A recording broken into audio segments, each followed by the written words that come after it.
let's get started. This is the monthly meeting of the Greensburg Board of Aviation Commissioners, meeting the fourth Monday of every month. And I'll call the meeting to order. And we'll take a roll call. Our Secretary, Judy Kirk, please. I guess I can wait for her to get settled. Bill Ernst. Here. Jim Pruitt. Here. Don Whipple. Here. And Horace Reese is absent. Is that correct? Yeah, I'm here. John Dewey. And John Dooley. Here. All right. We don't care. We have the agenda in front of you to peruse here for our approval. Bill pointed out here under new business, we've got Title 4 training. That should be Title 6. The V and I should be reversed. The typo there. Title 6 training. But that's our agenda for us this morning, or this evening, excuse me. Anybody have anything they want to discuss with the agenda? Otherwise, I'll entertain a motion to approve with that correction. Don moves. Second by Bill. All in favor say aye. Aye. Okay, we approve the agenda as amended. And this is a rather short meeting by our agenda here. Judy, if you'll read the minutes from the October 24th meeting, please. City of Greensburg, Indiana, Board of Aviation Commissioners, Monday, October the 24th, 2016. President John Dooley called the meeting to order at 7:02 p.m. Board members present were John Dooley, Bill Ernst, Don Whipple, and Horace Reese. Jerry Scheidler, Airport Manager, and Andrew Maximovich, a BF&S Grant Administrator, were also present. Board member Jim Pruitt, Paul Shaffer, BF&S, and Mayor Dan Manis were absent. Judy Kirk performed the duties of Secretary. The meeting agenda was reviewed. It was noted that Andrew Maximovich would be representing BF&S in Paul Shaffer's absence.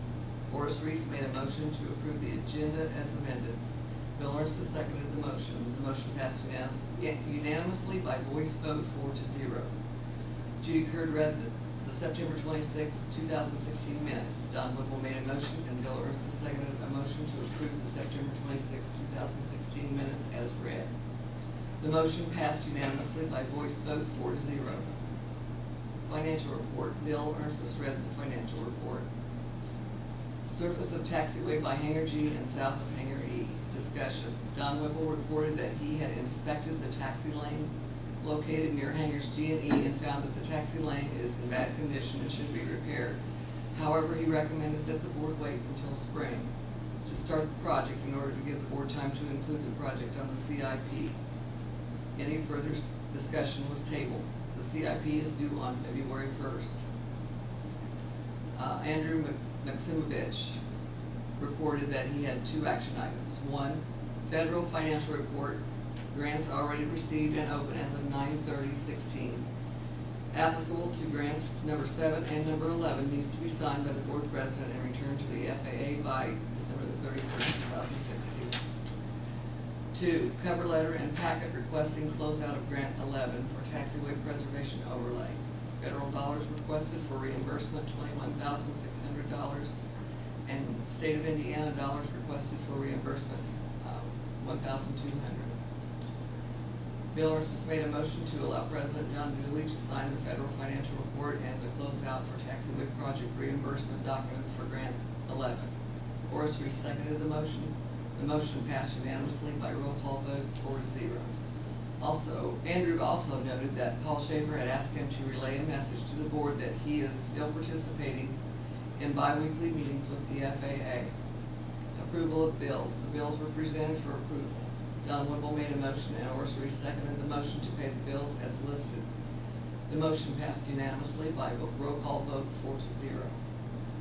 Comments from the board and or the public. Don Whipple noted that he preferred to hold the meetings under the format provided by meeting in the planning conference room.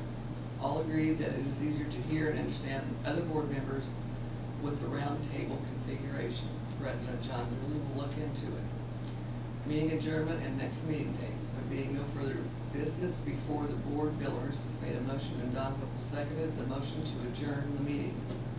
The motion passed unanimously by voice vote 4-0, and President John Dooley adjourned the meeting at 7:20 p.m. The next meeting will be held on Monday, November the 28th at City Hall at 7 p.m. discussion about the minutes as written and as read to us here? If not, I'll entertain a motion to accept as written. So, Bill motions, Don seconds. All in favor say aye. I guess Jim will abstain, I guess. let's, Yeah, aye, so Aye. that 3-0. That moves us to the financial report. Bill Ernst, if you'll read that for us, please.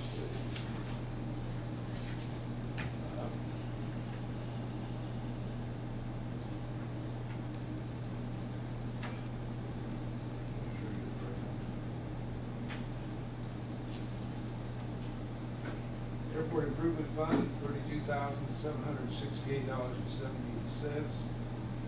Aviation Rotary Fuel Fund, $76,029.75. Airport Operations, $177,234.33 for a grand total of $286,032.78.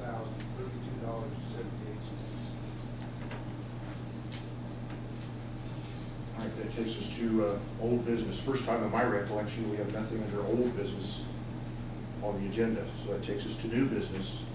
That takes us to the first item there listed, the Title VI training program.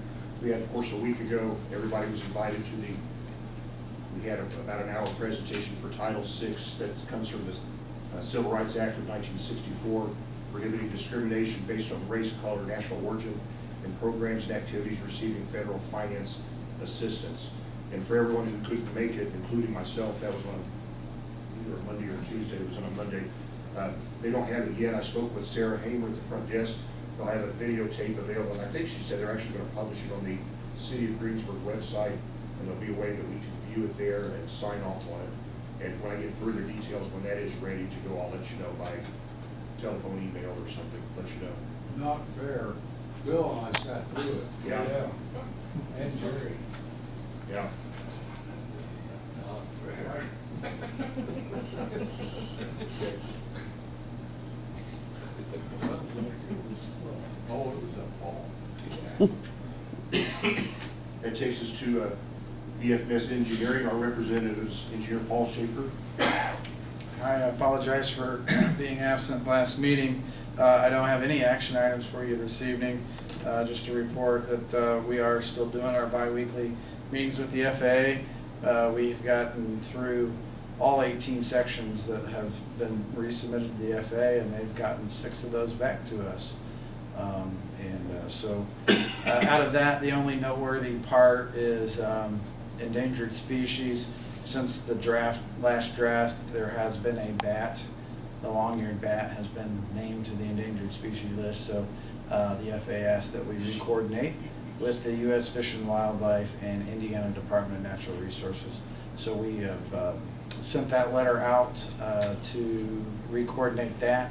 That's really the only thing of any substance. The rest of the comments have been structure and format nature, nothing substantive from an environmental standpoint. So that's where we stand right now, and as reported in the minutes from the last meeting, we will need to work on the CIP next month, and then in January it's due by February 1st, and we will of course put the land acquisition pending approval of the environmental as the top project, but as a backup project we will put the taxiway that we've been speaking of as a backup in the event that the EA is not approved.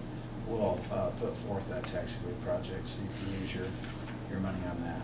So that concludes my report. Any questions for me today? Thank you. Thank you, Paul. Well, I have a question. This is DFE. Do you feel like we're making progress? Well, it's frustrating I from my standpoint. Certainly not the progress that I would like to see. I think if we ask the FAA, what they would say is we are 2/3 the way through the document that they want to go through line by line to tidy it up. So I think in the FAA's eyes we're making progress. In my eyes, it feels like the changes that we're making to the document are superficial. They don't mean a lot in the grand scheme of the document. So it's a little frustrating from my perspective, and I wish we weren't doing that. Things will change after January 20. Yeah, I don't know. I mean, we'll see how that goes. I'm not optimistic that things will be more responsive. They are already a few people understaffed in the Chicago ADO. So depending on how things shape up from a FAA employee standpoint, what I've been told by Jim Kiefer, the manager up there, is they are not planning on replacing them right now, and they're going to wait and see how future policy shakes out before they replace those employees. So it'll be interesting. I mean, it's hard enough to get responses back now, but they lost the assistant manager. Deb Bartel has taken another assignment, and then Azra Hussein is another program manager. She's went to the West Coast, and then they are already down an airport planner to assist Mike Brown. So this makes them three people down from what they consider to be full staff. Thank you. Next item on the agenda for new business, approved payment of the bills. A couple of things that are noteworthy on the bills. One, Don Tribbett's fee is listed on here. If you remember, we voted and approved that last month, so this is not a double pay. It's really the same thing we approved last month. Bill just pointed out also Frontier, the phone bills, is listed under professional services, and that we'll make sure that's corrected with the clerk's office. That should be under telephone, not professional services. But we've all had a chance to review the bills here. If there's any discussion on the bills presented before us here this evening? I move we approve the bills. Have a motion to approve. Any further discussion? If not, I'll accept a second motion to approve. Bill motion second. So again, any other further discussion? If not, we'll take a roll call voice. Roll call vote, please, Judy. Bill Erstis, Yes. Jim Pruitt, Yes. Don Whipple, Yes. John Dooley. Yes. Again, we have a very limited agenda tonight. That takes us all the way down to comments from the board and the public.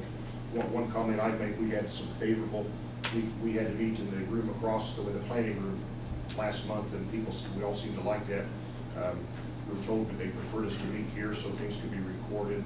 Perhaps there'll be some recording equipment available over there in the future. We can have meetings over there in that setting also. So, anybody else from the board have any comments they'd like to make? Nothing. Anybody from the public like to make a comment? No comments? Okay. Well, this will be a rather short meeting tonight. I would like to point out, before we take motions to adjourn, our next meeting will not be on Monday. It'll be on Tuesday, December 27th. December 26th being a public holiday. We'll meet the Tuesday after that. So next meeting will be Tuesday, December 27th. If there's nothing further, I'll entertain a motion to adjourn. So moved by Bill. Second by Jim. All in favor say aye. Aye. Aye. We are adjourned. This is a short